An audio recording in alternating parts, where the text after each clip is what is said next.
A baby clings to its mother. It presses its whole body against her, holds on with both hands, and refuses to let go. She is made of cloth and wire. She has no face that loves it back. She gives it nothing to eat, and the baby chooses her anyway, over the mother that feeds it. For most of history, we believed a child loves whoever fills its stomach. This experiment proved that we had it backwards. And what it revealed about you is something you feel every single day. In the 1950s, a psychologist named Harry Harlow asked a question that sounds almost too simple. What is love? Where does it come from? At the time, science had a confident answer. Love was practical. A baby bonds with its mother, they said, because she is the source of food. Milk equals survival. Survival equals attachment. Feeding is love. Parents were even warned not to hold their children too much. Don't rock them. Don't comfort every cry. You'll make them weak. Affection, the experts said, was sentimental, even dangerous. The most famous psychologist of the age had said it plainly. Never hug your children. Never let them sit in your lap. Shake their hand in the morning. It was the science of the day, taught to millions of mothers as fact. Harlow did not believe it. So he built a test that could settle the question completely.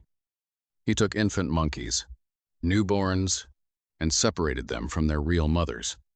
Then he gave each baby 2 replacements. The first was made of bare wire, hard, cold, uncomfortable, but with a bottle of milk built into her chest. She was the one who fed them. The second was the same wire frame, but wrapped in soft terry cloth, warm to the touch, something to hold. She offered no food at all, only comfort. If the old theory was right, the choice was obvious. The baby should love the wire mother, because the wire mother keeps it alive. That is not what happened. The babies went to the wire mother only when they were hungry. They drank as fast as they could, and then they went straight back to the cloth. They spent up to 18 hours a day, clinging to a soft shape that gave them nothing but the feeling of being held. 18 hours, with the one that offered no food. They ate from one mother and loved the other. Read that again, because it quietly destroys the theory the whole world believed. The mother who kept them alive was not the mother they loved. Food bought their hunger. It never touched their heart. And Harlow had one more test, the cruelest and the clearest. He put something frightening into the cage, a strange mechanical toy, banging and moving. Watch what a terrified baby does, and you'll know where it feels safe. Every time, the monkey ran to the cloth mother. It grabbed her, buried its face in her, and held on until the fear passed. Never once did it run to the wire mother, not even the one who fed it. And here is the detail that turns it from an experiment into something human. Once the baby had clung to the cloth mother for a moment, it calmed down. And then, slowly, it grew brave. It let go, crept out to explore the scary thing, and came running back whenever it needed to. The comfort did not make it weak. The comfort is what made it brave enough to leave. Psychologists call that a secure base. You had one, or you wished you did.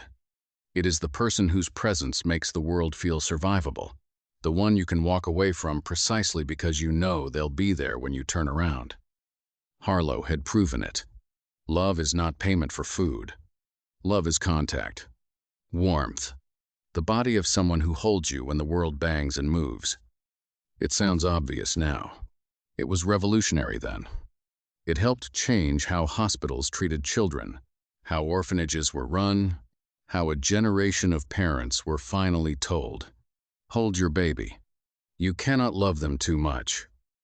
But this story has a shadow, and honesty demands we look at it. To study love, Harlow also studied its absence. He raised some monkeys in total isolation. No mother, cloth or wire. No other monkeys. Nothing to touch. For months. And they broke. They rocked in place, harmed themselves, and when they were finally let out, they no longer knew how to be with others at all. Some of them never recovered.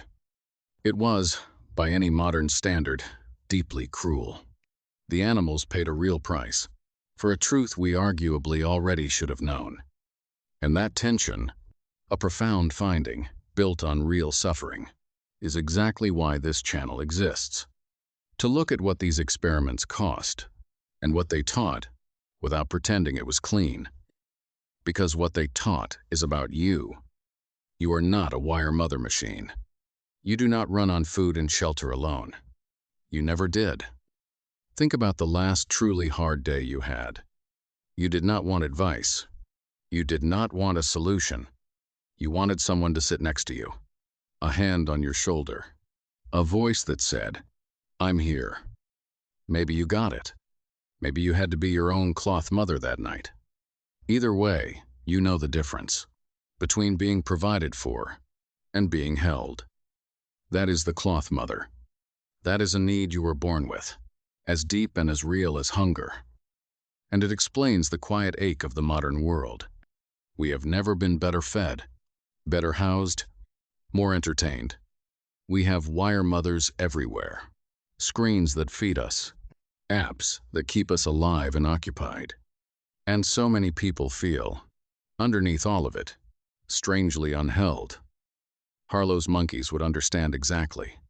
Everything they needed to survive, and nothing to cling to. So here is what his frightened little monkey can teach you. When the world bangs and moves, you do not need to be tougher. You need contact. Find your cloth mother, a person, not a screen, and let yourself hold on for a moment. Not because you are weak, because that is the thing that makes you brave enough to go back out. The baby always knew which mother was real. The question is whether you still do.